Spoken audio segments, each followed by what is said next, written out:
है सिंगर चंदन साजन को। डीजे अखिलेश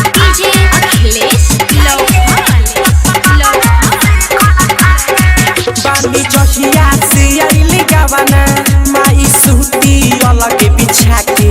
बानी चहिया से आइले गावाना माई सूती अलग बिछा के। नशा बाहा जमिलल बाफा तारे माई रे महादेसी खड़ा खाके। नशा बाहा जमिलल बाफा तारे माई रे महादेसी खड़ा खाके। बानी चहिया से आइले गावाना माई सूती अलग बिछा के। बानी चहिया से आइले गावाना माई सूती अलग बिछा के। नशा बाहा जमिलल बाफा तारे माई रे महादेसी खड़ा खाके। नशा बाहा जमिलल बाफा तारे माई रे महादेसी खड़ा खाके। डीजे अखिलेश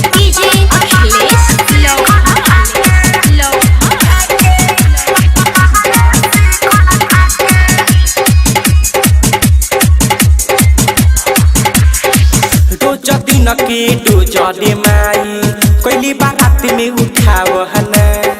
खाई के सीखड़ चोली के भीड़ हर लगेला टोवे फुलावहना। रोज दिन के डोजरे माई कोइली बारात के उठावहना। खाई के सीखड़ चोली के भीड़ हर कबे लगेला फुलावहना। ओकरा चाला से का कहे माई बानी हम हुआ भूता के। ओकरा चाला से का कहे माई बानी हम हुआ भूता के। नशा बाहा जमिलल बाफा तारे माई रे महादेसी खड़ा खाके। नशा बाहा जमिलल बाफा तारे माई रे महादेसी खड़ा खाके। डीजे अखिलेश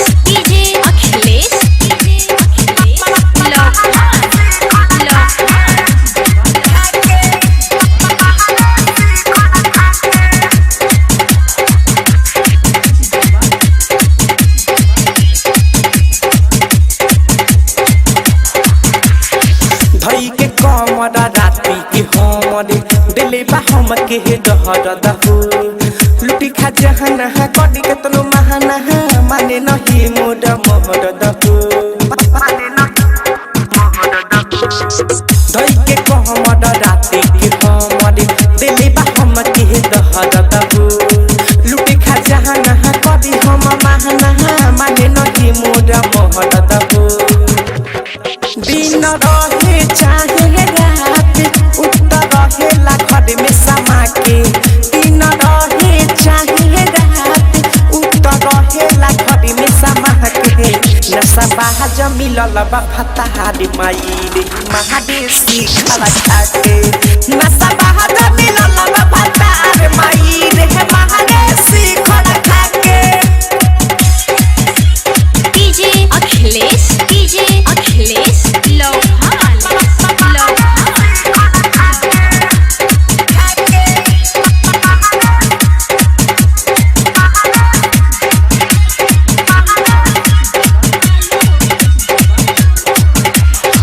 खाई के नासा करेला दासा पियावा राजू रंगीला हो।